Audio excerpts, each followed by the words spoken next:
Maulana Diza.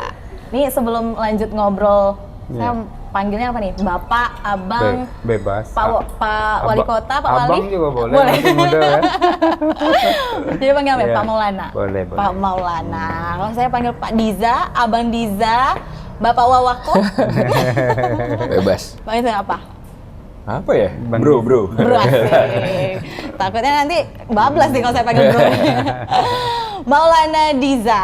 Kali ini POV bakal ngobrol sama calon wali kota dan wakil wali kota Jambi. Maulana Diza ini menurut survei kan yang paling hits dan populer nih saat ini untuk pasangan wali kota dan juga wakil wali kota. Dan baru-baru ini, baru beberapa hari yang lalu melakukan ataupun melangsungkan deklarasi ya? Iya, deklarasi partai koalisi. Nah, itu rame banget nih katanya nih Pak. Ya, alhamdulillah. Yang datang.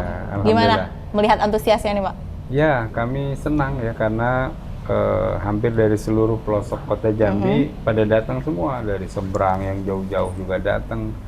Padahal acaranya kan malam ya. Ini menunjukkan mudah-mudahan bentuk dukungan dari semua lapisan masyarakat kepada kami berdua. Gitu. Karena rame banget yang hadir ya. Kayaknya pada banyak yang ini ya jatuh cinta sama pasangan ini. Tapi sebelum kita bahas selanjutnya Pak, saya penasaran karena menurut survei yang saya baca, sosok Pak Maulana ini kan mengawali karir pernah PNS di puskesmas ya Pak? Iya, PTT malah. PTT? Sebelum PNS. Sebelum PNS? Sebelum PNS itu kan dokter dulu wajib PTT namanya, pegawai tidak tetap.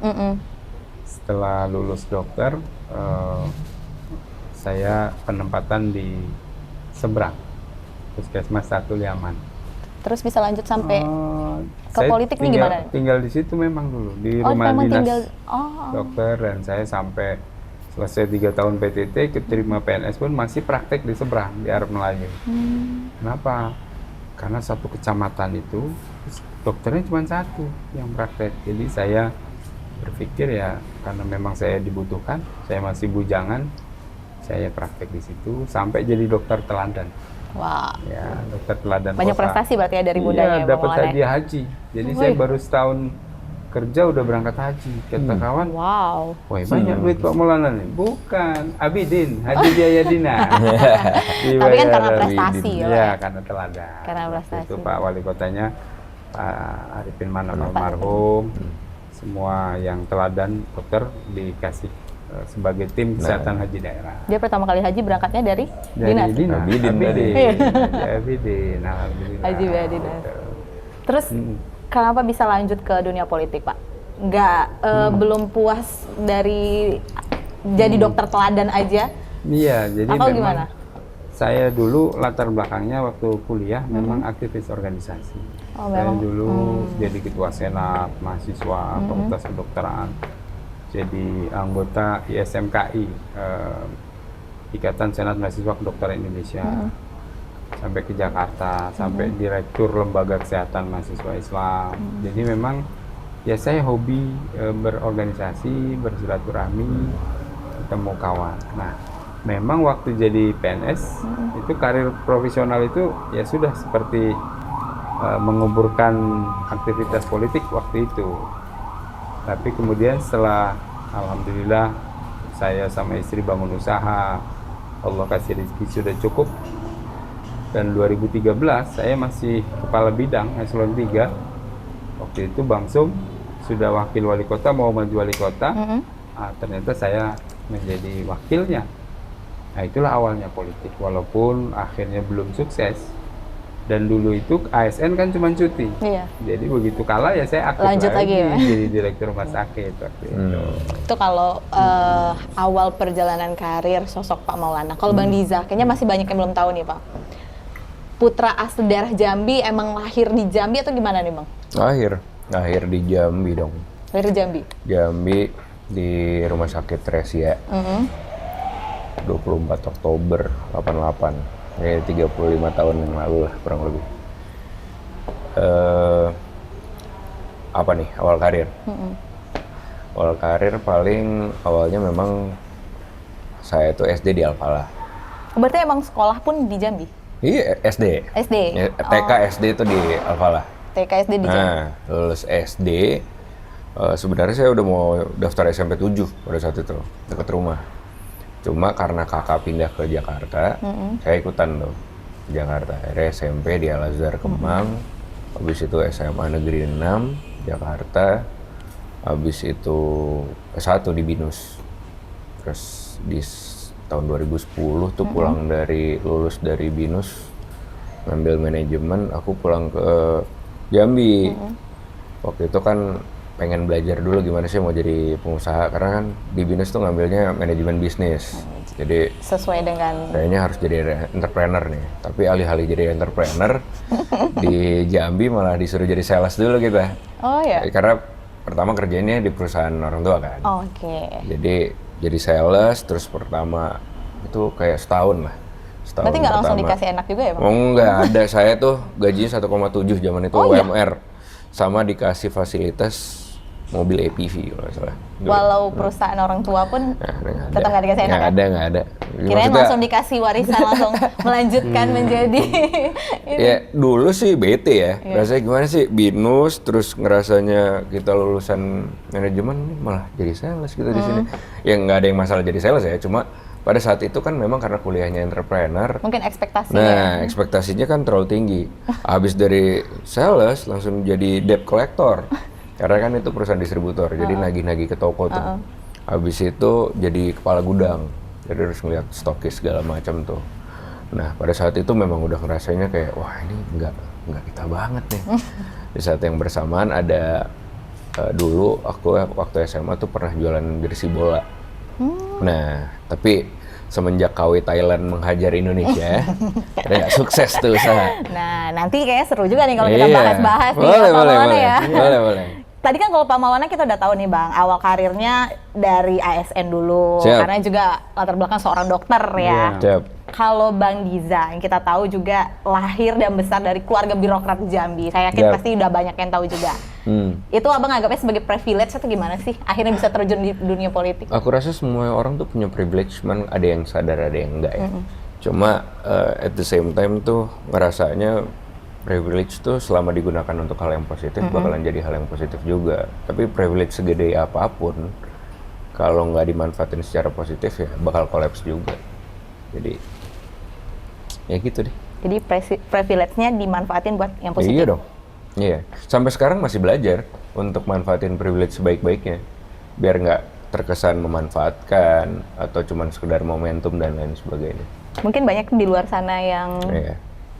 Tapi banyak juga contoh baiknya kok. Iya. Kita nanti bakal bahas lebih banyak Siap. lagi. Tapi saya penasaran juga nih, Pak Maulana ini kan rata-rata nih ya Pak, di dunia kerja dan di lapangan, orang tuh pada berbondong-bondong ingin menjadi ASN. Udah nyaman nih, karena kehidupannya itu terjamin sampai masa tua. Ini kalau Pak Maulana malah keluar dari ASN dan memilih terjun ke politik. Kenapa nih Pak? Iya, jadi memang saya itu tergolong orang yang tidak terlalu lama di zona nyaman, diam. Tidak terlalu suka. Berarti Jadi suka mencoba hal-hal baru. selalu berubah, termasuk di dunia usaha kan. Saya sampai punya target dengan istri saya, setiap tahun harus ada usaha baru atau unit sosial baru yang terbangun setiap tahun. Jadi selalu berusaha, berjuang. Yang kadang orang anggapnya, wah itu terlalu apa katanya, ingin apa ya, melebihi sesuatu yang ambisius gitu kan. Tapi menurut saya bukan, karena ketika saya membangun sesuatu, satu unit bisnis atau satu unit sosial, itu memberi manfaat besar bagi orang lain. Itu kebahagiaan saya. Kadang saya tuh kalau membangun sesuatu, waktu lagi membangunnya, setiap hari saya ngawasi. Tapi kalau sudah jadi, sudah diserahkan manajemennya, sudah dikelola, udah bagus, saya tinggalin. Mungkin setahun sekali belum tentu saya ke situ. Kayak ke Anissa itu belum tentu setahun sekali saya. Oh iya, padahal dekat banget ya Pak? Iya, setelah jalan ya. Tapi waktu bangunnya setiap hari saya awasi, merintis manajemennya segala macam. Pondok pesantren juga gitu, rumah tahfiz, pesantren mahasiswa, semualah unit usaha. Jadi kenapa saya kemudian akhirnya memutuskan keluar dari PNS di 2018 ya. Karena waktu itu ada peluang untuk berbuat di dunia politik, lebih besar menjadi wakil wali kota, dan undang-undangnya mengharuskan berhenti, dan hidup itu adalah pilihan. Ya. Dan kita harus berani mengambil resiko apapun. Selagi kita sudah istikharah, sudah meyakini bahwa ini adalah jalan yang terbaik, saya putuskan. Waktu itu Nggak takut ya, memang Pak, ngomong orang, putusan-putusnya. nekat gitu kan. Saya golongan 4A, jabatan direktur Iya, rumah sakit. benar. Kayaknya Udah itu di puncak karir sedikit lagi, udah benar. 4B, 4C jadi kepala dinas Iya. dan sebagainya gitu. Tapi kemudian maju politik. Dan alhamdulillah menang. Itu luar Akhirnya, biasa juga ya. Iya, begitu menang yang kalau kita rapat dulu ya di pemerintahan kan ada hierarkinya tuh. Yang duduk depan kan eselon 2, saya kan eselon 3 di belakang. Tapi nggak langsung eselon 2 lagi, sudah langsung Langsung loncat ke depannya depan, lagi. memimpin rapat gitu kan. Jadi ya itu artinya hidup ini pilihan. Iya. Yang penting harus bertanggung jawab terhadap pilihannya. Tapi hebat juga ya Pak Maulana berani mempertaruhkan hidupnya loh. Tapi karena udah tahu Iya. perhitungannya dengan matang, alhamdulillah jadi ya Pak sekarang. Jadi. Tapi kita penasaran juga nih Pak. Mm. Emang nggak ini Pak, gimana sih cara atur waktu? Karena kan ngurus usaha juga, rumah sakit, Iya. terus sekarang di politik, Iya. apalagi di masa demokrasi ini kita mau pilkada sebentar lagi. Iya. Masih ada waktu nggak sih Pak penantaran anak sekolah, ngobrol sama istri dan Oh lain-lain? iya, itu harus. Oh ya? Quality time itu harus untuk keluarga ya. Jadi walaupun tidak banyak jumlahnya, tapi kualitasnya yang penting. Kualitasnya. Oh iya. Sebentar tapi kalau berkualitas. Sebentar ya? untuk berkualitas. Jadi setiap saya pulang kerja yang saya cari anak dan istri. Oh ya. Dan alhamdulillah saya itu mungkin boleh ditanya sama ibu atau anak-anak, termasuk yang bisa membedakan problem di luar dengan di rumah.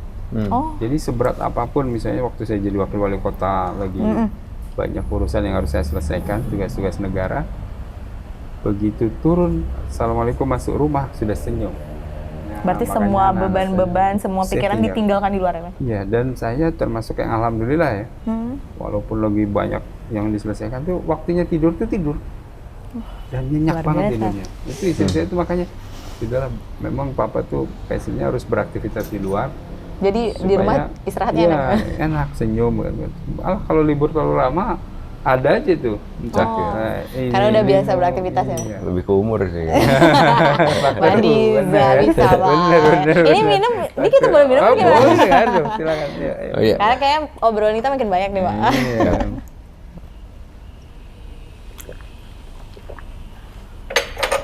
Oke, tadi kalau Pak Maulana kan dari karir terus keluarganya, supportnya. Kalau dari Bang Diza kita penasaran nih karena mungkin masih banyak masyarakat Kota Jambi yang belum tahu sosok Bang Diza dan juga keluarga seperti apa. Gimana?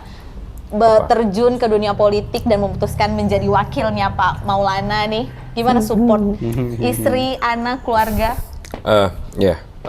Sebenarnya memang kalau ditanya beberapa tahun yang lalu atau bahkan bulan yang lalu juga kita pasti ya tentunya aku dari keterwakilan muda kali ya, karena umur rasanya memang pengalaman itu belum ada dan keyakinan itu masih belum bulat lah. Cuma memang jauh sebelum konsolidasi, Pak Maulana tuh udah sering ngajak diskusi, tapi bukan sebagai wakil wali kota atau calon wakil wali kota, lebih ke sebagai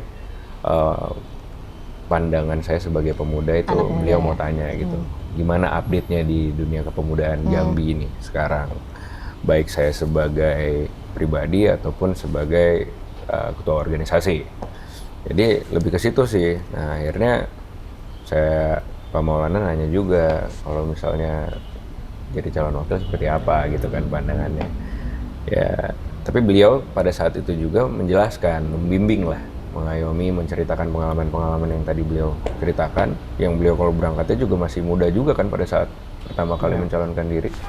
Jadi ngerasanya kita tuh sebagai anak muda juga ngerasanya didengerin, kayak ide dan gagasan saya pun juga ngerasanya dipakai gitu. Tapi sempat Kalau kepikir nggak nih Bang, jadi teman cerita sharingnya Pak Maulana, terus tiba-tiba jadi wakil. Sempat kepikir nggak nih beberapa waktu yang lalu? Surprisingly gini, aku kan, maksudnya kalau teman-teman yang berpartai itu banyak ya. Cuma kan ini kebetulan memang senior kan. Jadi yang bikin kaget adalah kalau kita diskusi, misalnya di flight atau di mobil, itu bisa lama. Tanpa ngeliat handphone, kita bisa berdua berdiskusi, dan itu jarang. Oh ya, Iya, berarti dan itu udah jarang. nyambung ya Pak? Partner diskusi yang asik. Saya Iya. biasanya pesawat tidur, tapi kalau ada Bang Diza, itu bisa diskusi, tahu-tahu udah landing gitu, persiapan Iya, landing. Jadi, nah, itu aku kaget juga. Maksudnya kan seberapa matchingnya atau seberapa compatible-nya partner kan juga bisa dilihat dari seberapa sering komunikasi kan. Jadi mudah-mudahan sih itu, dan alasannya kenapa ya tadi karena ngerasanya nyaman, terus juga selalu dibimbing. Aku kan juga banyak pengalaman birokrasi yang belum punya ya. Jadi beliau selalu ngasih pandangan ini, Walaupun pandangan dari ini. keluarga birokrat tapi Ya, jadi mungkin flashback sedikit nih yang harus diceritakan.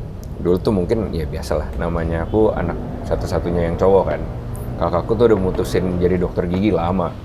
Jadi tinggal aku satu-satunya, ngurusin usaha juga, punya usaha sendiri juga, terus at the same time harus ikutan berpartisipasi di politik. Nah ini akhirnya aku sempet kayak, udahlah kuliah S2 aja lah kalau begini caranya, gitu. secara halus ya Pak ya menghindarnya ya. Perginya secara halus ya. Iya. Nah, terus akhirnya bisa ini Nah. apa emang ada dorongan atau emang dari Bang Dizanya sendiri? Sebenarnya pengalaman yang ternyata paling banyak itu memang ketika di luar tuh jadi pure mandiri kan. Kita benar-benar nggak tahu orang tua tuh bakalan show up langsung hari itu juga kan nggak bakalan kepikiran. Jadi pengalaman di sana aku pernah kerja sebagai jadi jual sepatu, terus juga sempat jadi asisten chef di sana. Jadi kayak lebih mandiri. Pulang ke Indonesia tuh jadi lebih pede. Akhirnya berani maju untuk jadi ketua umum HIPMI Provinsi Jambi, itu menunjukkan juga punya jadi pengalaman kan sendiri. Dan akhirnya Pak Maulana itu juga mungkin ngerasanya mungkin saya tuh punya pengalaman tapi belum yakin aja gitu loh. Apalagi ini 52% anak-anak muda, tapi seberapa signifikannya mungkin nanti tergantung program gitu. Kalau misalnya disebut politikus instan gimana nih Bang? Sebenarnya kalau di organisasi ada politik juga ya, Pak. Cuman skalanya berbeda. Ah gitu. Butuh minum lagi mungkin Bang? Iya, Ya, terus. sama.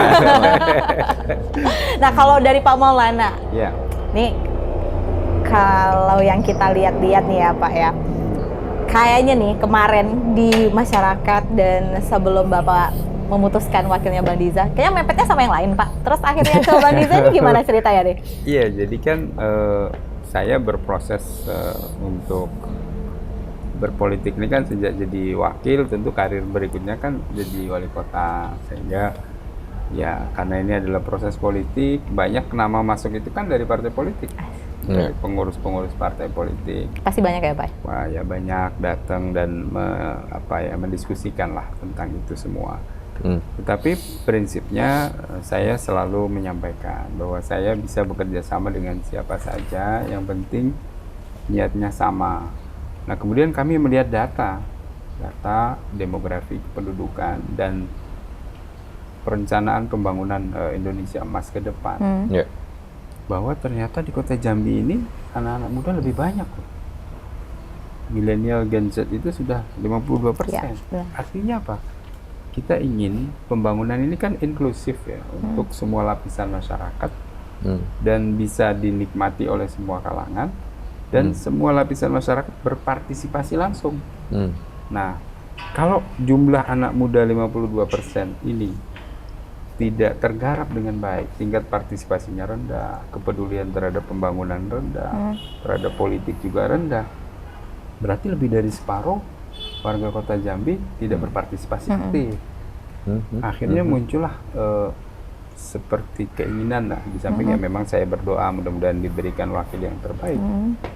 Sehingga jauh sebelum saya memutuskan Mas Diza, itu saya sudah ngomong ke publik bahwa saya ingin wakil saya itu milenial gitu. Karena tadi ada keinginan melibatkan secara aktif anak-anak muda. Yang ini mereka lah masanya ke depan sebagai calon pemimpin, dan ada bonus demografi. Karena ngajak mereka itu butuh seni khusus. Nggak gampang kayak saya. Tiba-tiba datang ke komunitas anak muda, bisa kabur anak itu. Di kafe duduk, tiba-tiba saya datang gitu kan segan. Langsung pada diem ya Pak? Pada diem, gitu. Sehingga saya berpikir bahwa butuh ajakan itu dari komunitas yang sebaya, yang matching, yang masuk gitu. Pendekatannya harus ini ya Pak? Pendekatannya harus tepat, sehingga kami meyakini ya kalau misalnya partner ini dengan Mas Diza sebagai milenial bisa mengajak partisipasi aktif anak muda yang 52%, kota Jambi ini akan lari dengan cepat. Itu tujuannya. punya visi misi ataupun slogan Kota Jambi Bahagia. Emang bakal sebahagia apa nih Pak masyarakat Kota Jambi kalau wali kota dan wakil wali kotanya Pak Maulana dan Bang Diza? Nanti kita bakal bahas sama-sama. Iya. POV akan balik lagi.